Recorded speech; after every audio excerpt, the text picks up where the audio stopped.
Okay, my name is Paul Tank McNamara. I work for Rhode State Community College. I'm a religious scholar, and today I'm doing a presentation on basic Islam.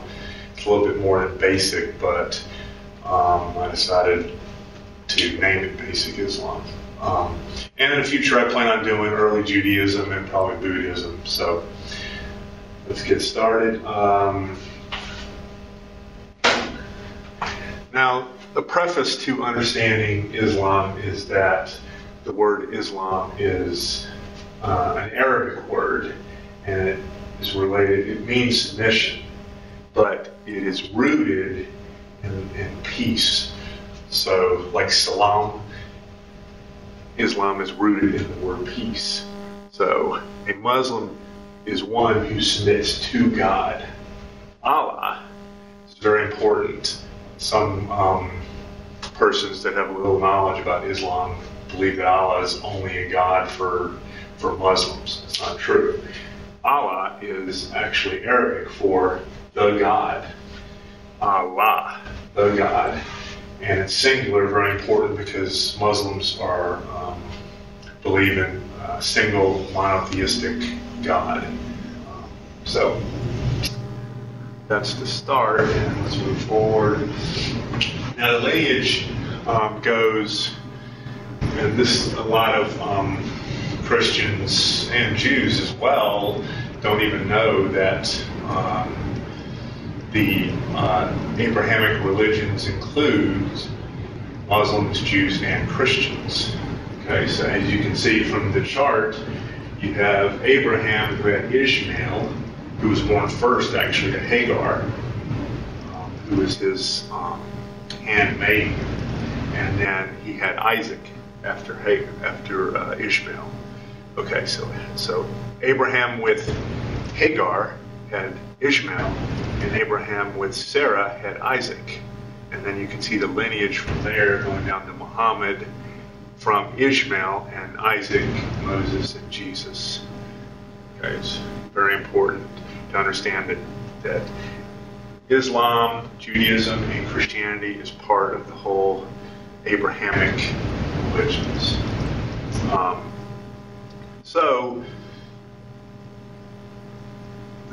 Abraham's wife was unhappy with Hagar and had them banished to actually what was later called Mecca. And when they arrived at Mecca is when God blessed Hagar and Ishmael and gave them water and helped them survive.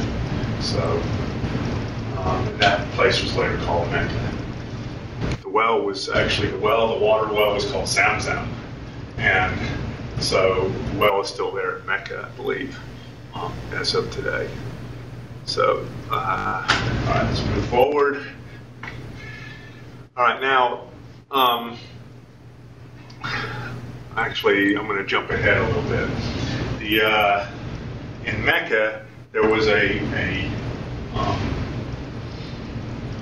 cube kind of building. It's called the Kaaba, and that was. There's two sources, or different sources say different things. One source says that the Kaaba was built by Ishmael and Abraham, and I'm going to get to that in a minute. And then another source says it was built by Adam and then rebuilt by Abraham and Ishmael. So, all right, so I jumped ahead a little bit on the slide. But anyway, before the prophet of Islam, whose name Muhammad ibn Abdullah, meaning Muhammad, ibn is son of Abdullah. Abdullah was his father. There was a monk named Bahira that after Muhammad's father died, his grandfather died, and Abu Talib, Abu in Arabic means father. Abu Talib takes custody of Muhammad. And they were traveling, and Bahira had some old transcripts. He was a Christian monk, interesting that the Christians in that area at that time were predicting the coming of a prophet. So they were traveling, and Bahira stopped them and said he read these manuscripts and had this sort of vision that in their tribe there was a prophet. Okay, so they came and he said, "Come eat with me," and he made meals, and they all came there. But he said, "Wait, now the one that's the prophesized person is not here," and so Abu Talib told him, "Oh, we just left the boy back in Mecca," and actually, he said, "That's probably the one. Go get him, bring him back." And basically, he said, "Yep, he's going to be the future prophet, Muhammad." So, pretty interesting story. All right, so now after all this, Muhammad was born in Mecca 570 CE and died in 632 CE. He was orphaned at age 6, and I already mentioned that. Al-Amin means the trusted. So he was considered, as an adult, the trusted one, or the trustworthy, the righteous one, because he was always honest with his business dealings. He was basically a businessman. So he was called Al-Amin even before he became the prophet. He was orphaned at age 6, and his grandfather's name was Abdul Muttalib. His his father's name was named Abdullah. His mother's name was named Amina, and of course his name was Muhammad ibn Abdullah, son of Abdullah.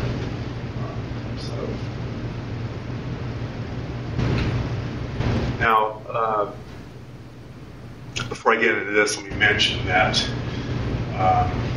Abdullah never met his son Muhammad. He died before he was born. Amina did, but then she died, and he was orphaned at age 6, and he lived with his grandfather Abdul Muttalib. And then after a number of years, Abdul Muttalib died, and that's when Abu Talib, his uncle, took over custody of him. Okay, so at this time there was this tribe called the Quraysh. Now, Bedouin tribe means that they move around. They're nomadic. Okay, most of the Bedouin tribes move around. Now the Quraysh actually did, but then they changed and they settled in Mecca, and that was considered to be, by a lot of the Bedouin tribes, is not a good thing, because time will catch up with you if you settle. So they weren't considered good, but Mecca ended up being a great place for trade and travel and everything, with the special building there, the Kaaba, and I'll explain that in a minute. So pre-Islamic times basically included idol worship, and that's symbolic for vices. So when you hear a lot of theology about idol worship, you have to think about, let me see, now what does that exactly mean? It doesn't mean you're actually just worshiping like stones with images on them or anything like that. It really means, I think, it's symbolic for vices like greed and the like. So basically, they were worshiping idols, they had slavery, they had inequality, and human sacrifice according to the Quran. Now, there's also some sources that say because girls were frowned upon when they were born, they would bury infants in the ground. So pre-Islamic Arabia was not a nice place at all. Okay, let's move forward. All right, so I mentioned the Kaaba earlier, and I probably should have put this in an earlier slide, but anyway, the Kaaba, which means cube, was dedicated to worshiping the one God, okay? And Mecca became a great place for trade and the like. Now, when Ishmael and there's some controversy between Abraham and Ishmael, whether they built it or Adam built it or whatever.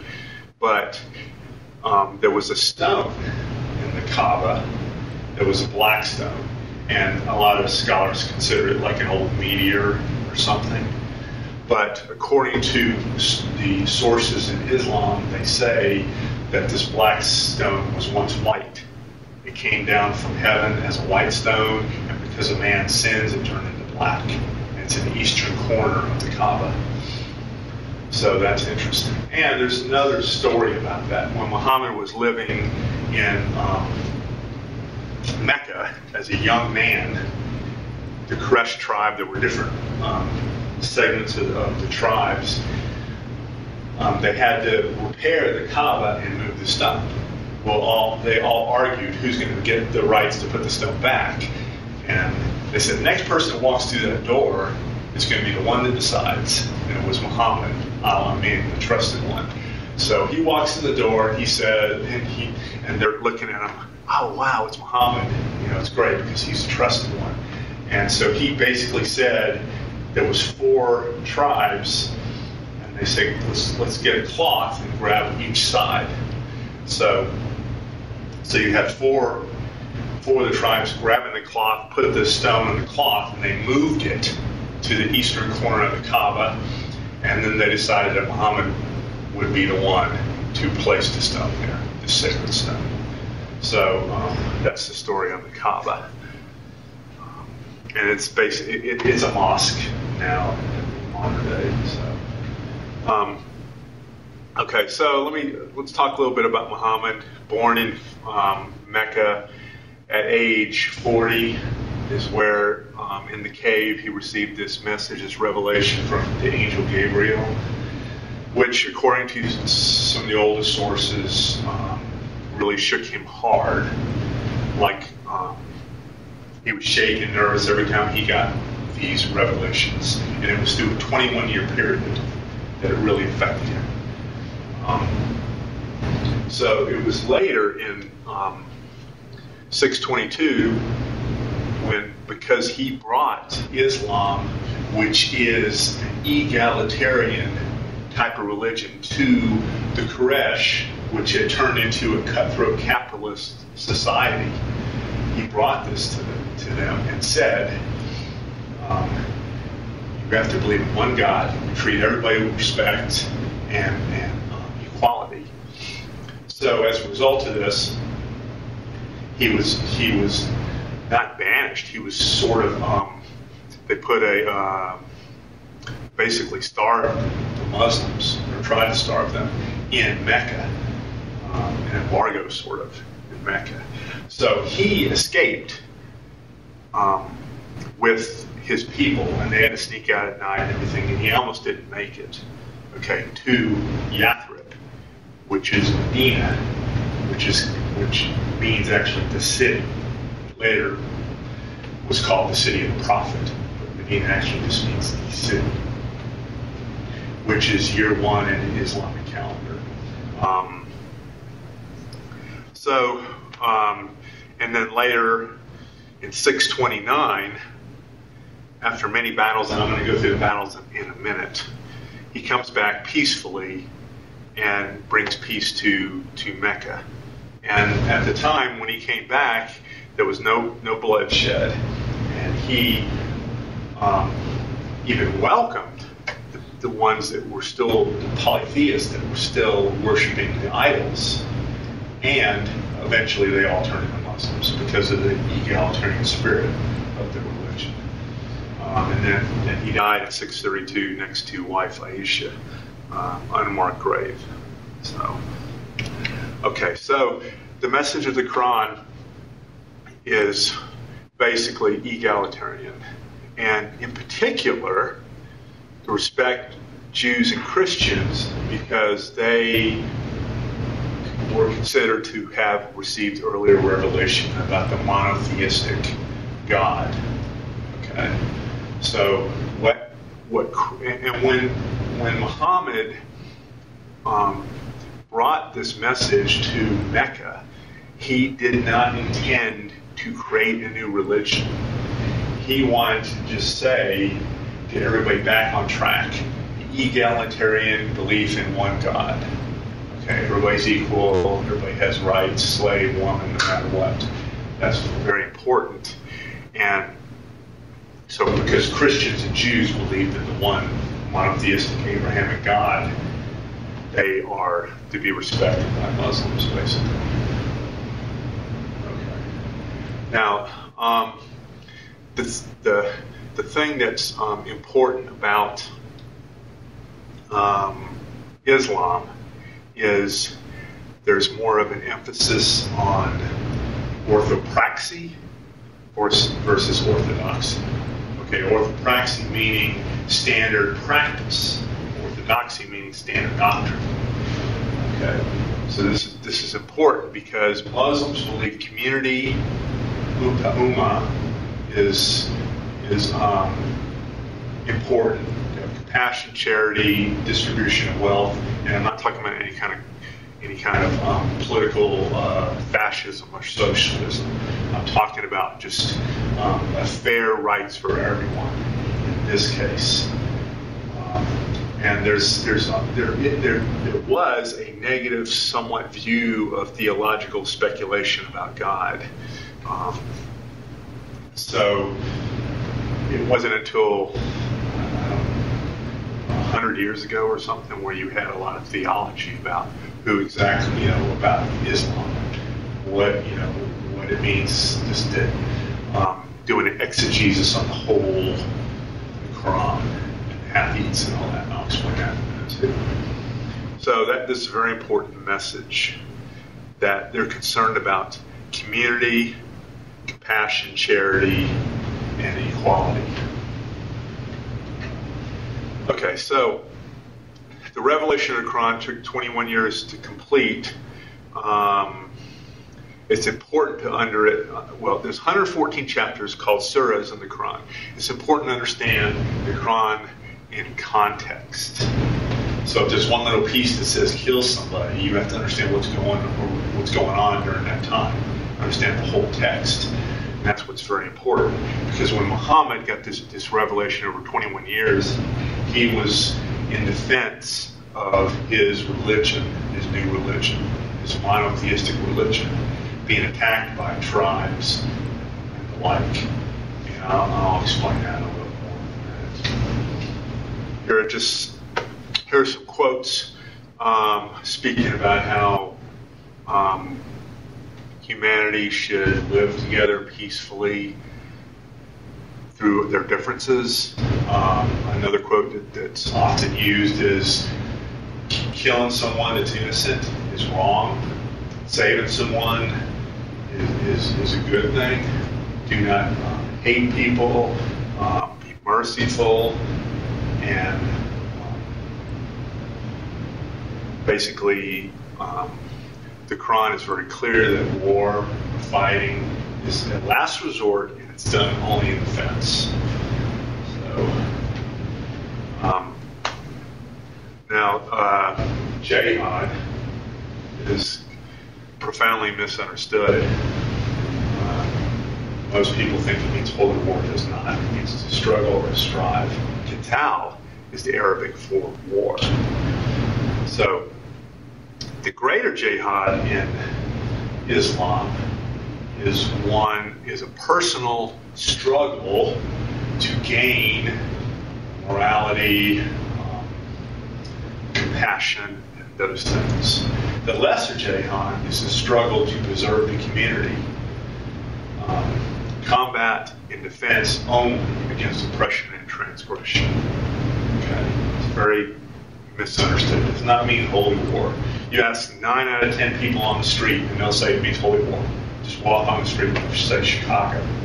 What does jihad mean? They'll say it means holy war. You go down to probably more like 19 out of 20. It does not. It means struggle or to strive. So, all right. So now I'm going to get into a little bit of the stories. There were, when Islam started, the Quraysh was unhappy because of their monotheistic, egalitarian position. And they were more interested at the time making money as merchants would come through to trade and pray and pray to the idols. And the Quraysh, a lot of the Quraysh were rich because they were making money from that. And so,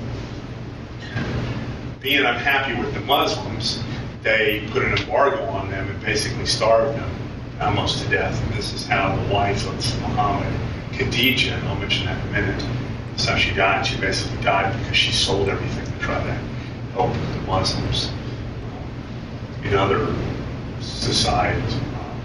So, also in Islam, you have a thing called like honor and protection.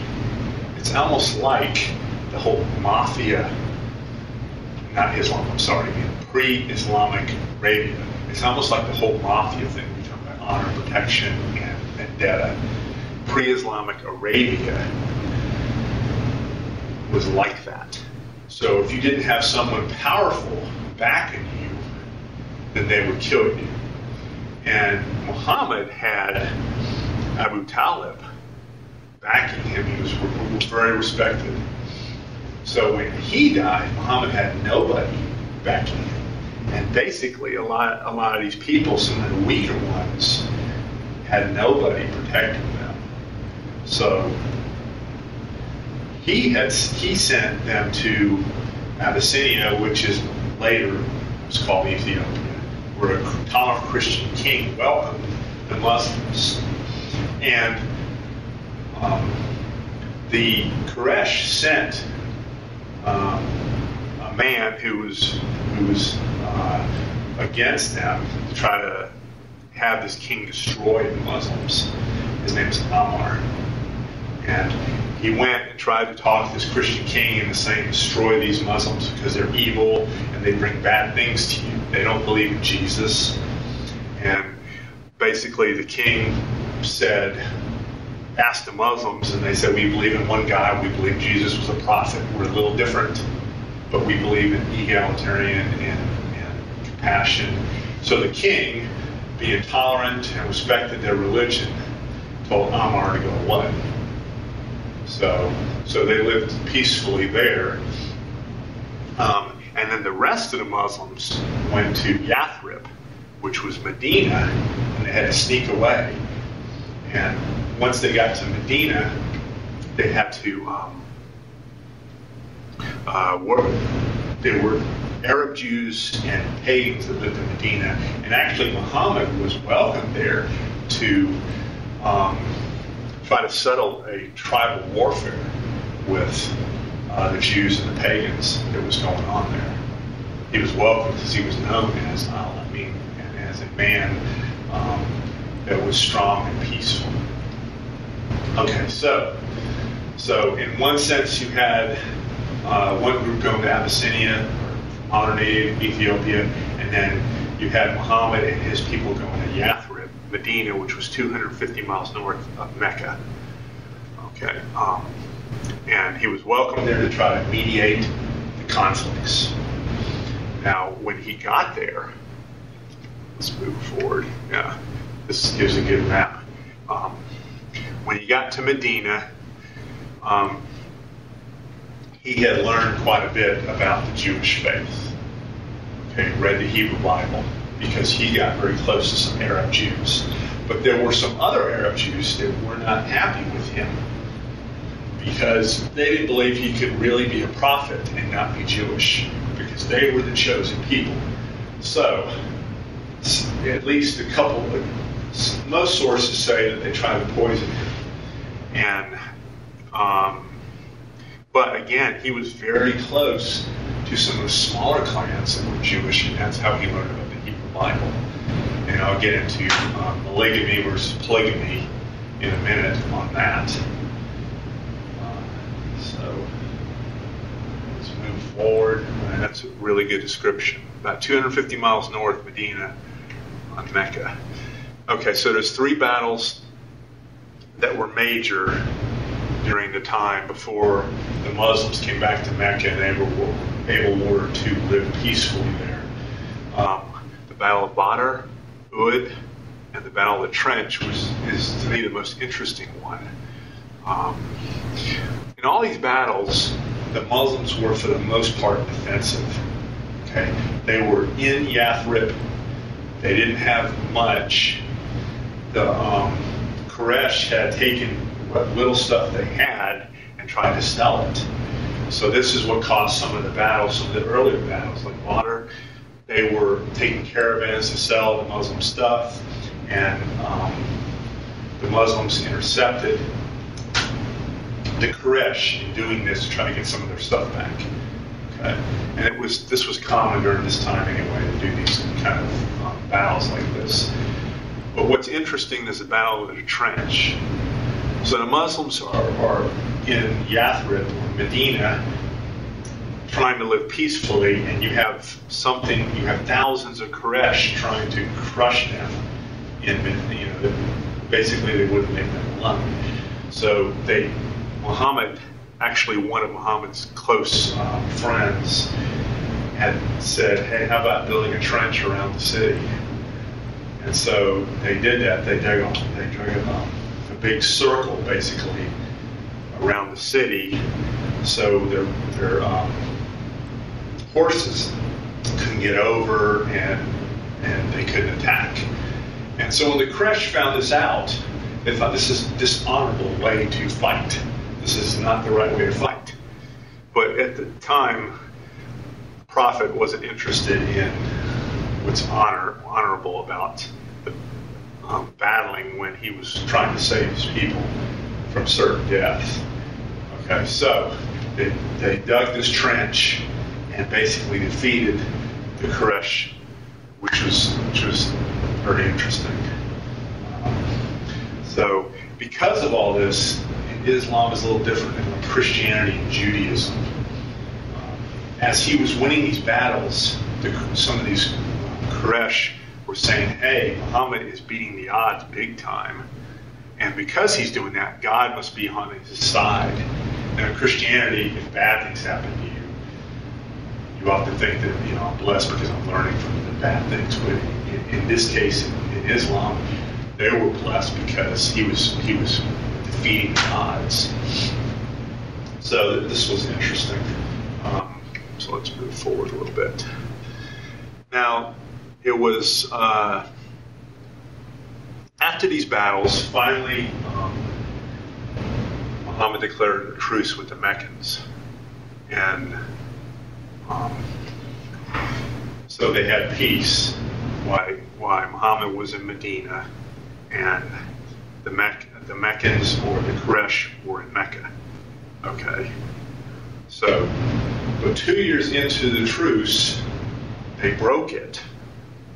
And at this time, there wasn't much left to the Quraysh. And this is when Muhammad goes back peacefully to Mecca and takes it over without any bloodshed. Okay, so I want to talk a little bit about, Bilal was an African Abyssinian, and he was one of the first to sing on top of the Kaaba, claiming God is most great, which is Allahu Akbar, God is most great. So he was freed by one of Muhammad's friends, Abu Bakr, who actually bought several slaves and then freed them. So he's an interesting person in the history of Islam. Okay, so let me talk a little bit about the hadith. In Islam you have the Quran, which is the main source, but you also have hadith, which are recorded teachings, rulings of Muhammad. And some are, and they're different, they're very diverse. Some are considered valid, some are considered not, some are considered weak. So some of what are said, and there's controversy among scholars and even among just Muslims that say, hey, the hadith said this, but then they don't know that they're considered by scholars to be weak. And plural of hadith is ahadith. And this is interesting because there's some things in the hadith that say a certain thing that a lot of Muslims don't agree with, and it's because they're weak and valid. And I'll give you an example of that in a minute. So the pillars of faith in Islam, you have declare allegiance to God. God is, I believe, Muhammad's his prophet, and I believe in the one God, basically. The Salat prayer 5 times a day, Muslims pray, facing Mecca.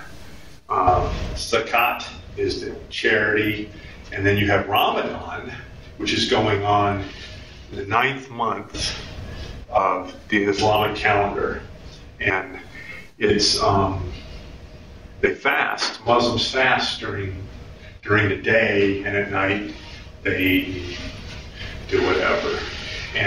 But there's 2 interesting things about Ramadan that I don't think most people know. First, Ramadan was during the time when the Prophet got the revelations from the angel Gabriel. But what's also very important is that Ramadan is remembering those that can't eat and drink when they want. So that's why they're fasting. They're remembering the poor, they can't eat and drink when they want, and they're sharing in the suffering, basically. And then the Hajj is pilgrimage to Mecca, once in your lifetime. I mean, if you can do it, if you're able. So, okay. Now, women in Islam is interesting because a lot of people that don't know a lot about Islam in today's society think basically they repress women. That's not true. It's not supposed to be true. Just maybe Arab culture represses women somewhat, but the Quran does not. The hijab is the head cover, and it's worn by women often, and basically the hijab is considered, if you see someone with a head cover, you think they're Muslim immediately. But it's not required per the Quran. Actually, the head cover, or the hijab, was only required for the Prophet's wives, and I get to that in a minute, because obviously they were the Prophet's wives. But what's required in the Quran is just modest dress for both men and women. And what's interesting is head cover like this actually began by Byzantine Christians, and the Muslims actually inherited this from them, basically. So then, of course, Islamic law considers women to be equal with men. They have same moral, economic rights.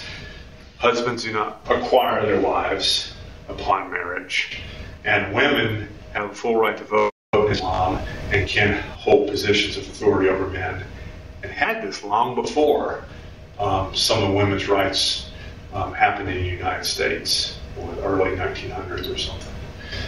So this is very key. So let me move forward. All right, there's a couple. There's 2 branches of Islam. There's Sunni, which comes from Sunnah, which means habit or standard practice, orthodox. So the Sunni Muslims are all over the world. Shia Muslims are only in the Middle East. Okay, Shia comes from follower of Ali, who was the cousin of the Prophet. He was one of the caliphs. Okay. Caliph means leader of community, and I'm going to get to that in a minute. Actually, it's on the bottom of this slide. So, Imam is the leader of prayers. Now, in Shia Islam, they believe the 12 Rashidi Muslims were the 12 imams chosen by God to be perfect examples of being faithful. Okay? Now, the 12th imam disappeared and is believed to be an occultation. Okay? Now, he's supposed to come back at the end of time with Jesus when they judge the end of the world. So that's what the 12 Rashidi Muslims believe. Okay, now the caliph is basically the leader of the community, and there's been in the past there's been caliphs who were like kings, but that's not what a caliph is supposed to be. He's supposed to just be a leader of the community and let each individual decide for themselves what they do. And the first 4 caliphs were called the Rashidun, the rightly guided ones, the Rashidun. And Abu Bakr was the first caliph. Muhammad's one of his best friends. Okay, so let me talk about Sufism for a bit. Sufi Muslims are the ones that are into the mystical kind of aspects of Islam. And they were meant to imitate Jesus and Muhammad based on their austere holiness. And actually, Sufi means wool, to be symbolic of the aesthetic saintliness of Muhammad and Jesus. They believe in God as compassionate, transcendent, supreme, and they commemorate that through mystical piety. And the most famous Sufi to me is Rumi, so you can look him up. Okay. Now, some misconceptions about Islam say that these suicide bombers, and basically the Quran clearly says that suicide is wrong, and also some of the authentic hadiths say that suicide is clearly against Islam. So, all right, so that takes me into where the 72 virgins come from. All these like 9/11, these guys blowing or running the airplanes into buildings and stuff. 72 virgins as a reward for their suicide or for their martyrdom is simply inaccurate. Nowhere in the Quran does it say anything about 72 virgins. Actually, it strongly condemned any kind of suicide like that, killing innocent people. Now, there is a hadith, a very weak one, that references 72 wives, but not 72 virgins. And there's nothing that even talks about 72 virgins in paradise if you commit suicide. So, which is interesting and important. Okay. Now, prisoners of war, and this is very interesting because you often, I guess in the West or people that have little knowledge of Arab society or Islam think that that prisoners are going to be treated terribly, as you've seen on TV. It's simply not true. The Quran is very clear that they're supposed to be fed and treated with dignity, prisoners. And also another rule that's very clear in the Quran is killing women, children, or innocent is strictly forbidden. Okay, let me move forward. Now, Sharia law, this is interesting. There was an article by this professor of law about halakha, which is Jewish law, and that's very similar to Sharia law. Now, if you go back to the pre-Islamic society, the Quraysh, and how horrible the rules were, and then you apply the Sharia law at that time, that Muhammad and the Quran, the Islamic laws, You apply it then, that was quite different. It was extraordinarily compassionate and just versus the old pre-Islamic. Now, if you take Sharia law from then and apply it today, then it seems like it's cruel. Okay? Well, obviously, you have to take it in context. So you take Sharia law, which basically says, is laws to protect people. That's what Sharia law is. The same as halakha, the same thing, protects people. So if you take it and apply it to today, you have to put it in context, okay, of how things are, our culture and everything, how things work today. But besides that, most importantly, Muslims, for example, that live in the United States or in the UK are expected to honor their contracts by the law of the land. So Muslims that are in the United States or in England are expected to honor those laws.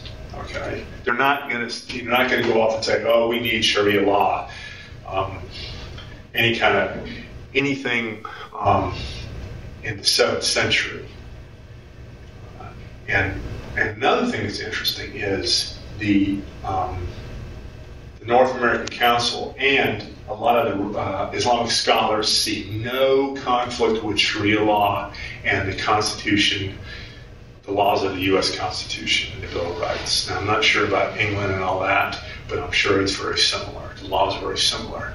And that tells you that these scholars understand Sharia in context in a modern sense. And lastly, it basically says you're not to coerce others in matters of faith. That's another. Okay. All right, there's some misconceptions on about Islam. A lot of illiterate, I think, Muslims say, or they hear certain things. Well, the Quran says in earlier verses says that you're supposed to be peaceful, but then later says you're not. Well, like I said earlier, you have the Quran that was created in a 21-year period from when Muhammad was starting the religion to fighting battles to then developing his peaceful Islamic society in Mecca. So in that 21-year period, there was fighting, there was basically horror, and so you have to put that in the context versus saying, hey, well, I'm going to take out these pieces and just use these pieces. And that doesn't make sense. How can one of these scholars here in my slide is basically saying, how can you justify this book is from God, but you take this piece out and use this piece? And early Christians did the same thing because they wanted to allow military aggression. They did the same thing. Simply not logical. Okay, apostasy is another one. It's interesting in Islam. Basically, if you leave the faith, now it's clear, the Quran is clear, you cannot compel someone to believe. There's no coercion in matters of faith. Now, there's a hadith that says whoever changes his Islamic religion, kill him. The Prophet supposedly said that. Whether this is valid or not, we don't know. But if it was valid, if it's considered a valid statement, or if he really did say this, there are scholars, and I'm going to have it in my bibliography, one scholar in particular believes, and I believe it too as a scholar, that he was saying this pertaining to treason versus apostasy when he was in Medina, basically fighting the Quraysh and afraid that some of his people would leave and join them or be traitors. That's much different from just saying someone's leaving, you have to kill them, they're leaving the faith. Okay, and the last thing I'm putting here, it's important to understand these historical, sociological, cultural context. Very important. Okay, so the last thing is my bibliography. And there's a couple things on here these are all good, great pieces. There's a lot of stuff out there that the authors are basically famous because they're interested in making money and spreading the wrong message. Okay, and there are scholars like myself and like all of these that are more interested in spreading peace and doing an academic study of Islam, which is different. Instead of taking a piece out of context and say, hey, this means this. But before I end this, I want to talk about Muhammad and his wives. Somehow I left it out of the slide. Muhammad married Khadija, actually, which is interesting when you talk about women's rights. Khadija asked him to marry him. Asked him to marry her, sorry. And so he married her, and they were monogamous until she died. Then, after Muhammad got to Medina, there were women that had lost their men in the wars with the Quraysh, and he married them. Now, this is interesting. In pre-Islamic Arabia, there was it was common to have polygamy. Polygamy was common pre. Now, my thought is that the Prophet never became polygamous, not because he highly respected Khadija, not just because of that, but also because there wasn't any kind of religious source for it. Okay, so you had polygamy in pre-Islamic Arabia, and then you had Muhammad, who was monogamous with Khadija. And even if even if he had knowledge of the Hebrew Bible, I think he would stay monogamous with Khadija. She was older than him. But what's interesting, all right, Khadija dies, he goes to Medina, then you have all these widows from the men that died in the war. So he marries them. But this is after he studies the Hebrew Bible and sees that prophets like Solomon, David, and Abraham had married lots of women.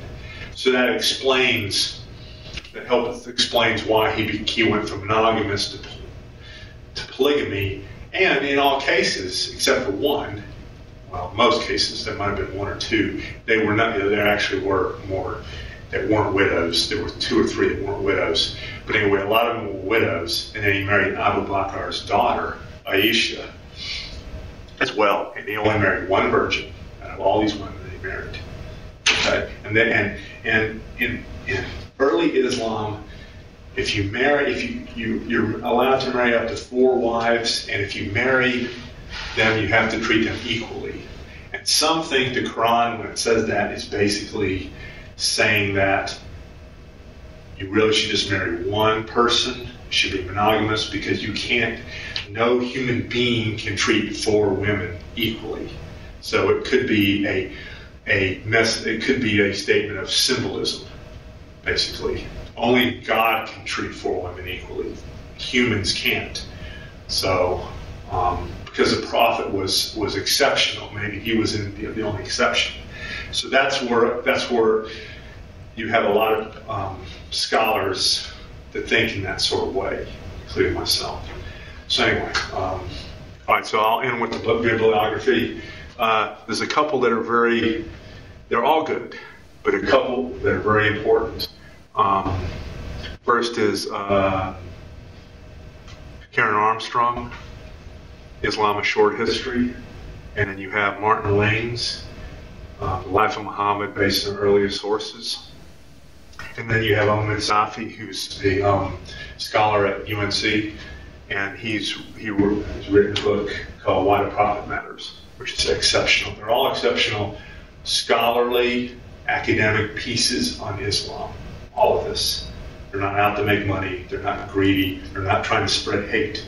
These people are interested in peace in the Abrahamic family. Okay, well, thank you.